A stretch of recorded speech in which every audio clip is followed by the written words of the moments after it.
đèn sưởi nhà tắm nào 80% người Việt Nam sử dụng.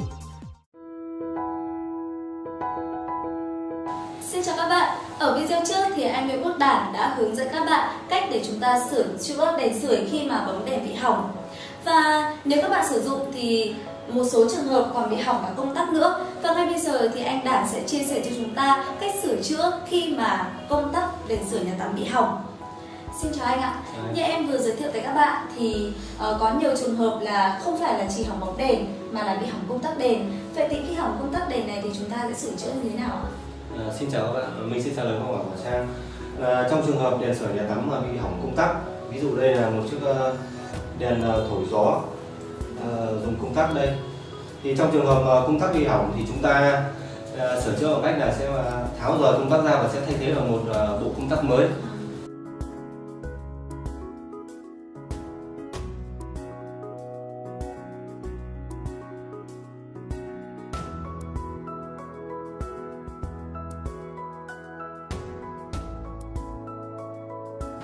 Như các bạn đã thấy là sau khi chúng ta thao tác là tháo bóng đèn và vặn ốc vít ra, tháo những đầu dây dẫn này ra thì chúng ta sẽ tháo rời được bộ công tắc.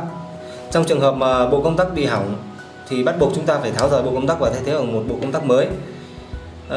Và khi đã thay bằng một bộ công tắc mới thì chúng ta sẽ phải thao tác như ngược lại, là chúng ta sẽ lại lắp dây dẫn, lắp công tắc và vặn ốc vít, sau đó là vặn bóng lại, và chúng ta sẽ có một sản phẩm hoàn thiện mà chúng ta sẽ sử dụng như bình thường. Và vẫn như câu hỏi thường lệ, đó là chúng ta có thể là tự thay thế được không hay là đến trung tâm bảo hành ạ? Thực ra thì thay thế một bộ công tắc mới cũng rất là đơn giản, nhưng mình khuyên các bạn là mình nên mang sản phẩm đến các đại lý chính hãng và đến địa chỉ là 105A 173 Trung Kính để được các nhân viên kỹ thuật tại trung tâm bảo hành cách chuyên nghiệp nhất. Trong quá trình nhân viên kỹ thuật thay thế một công tắc mới thì họ sau khi thao tác xong họ sẽ kiểm tra lại để sản phẩm đã hoàn thiện hay chưa, đã sử dụng tốt hay chưa. Còn khi mà khách hàng tự sửa chữa, mang phụ kiện và tự sửa chữa tại nhà thì trong quá trình mình làm, mình thao tác có xảy ra hỏng hóc thì bên nhà hãng sẽ không chịu trách nhiệm.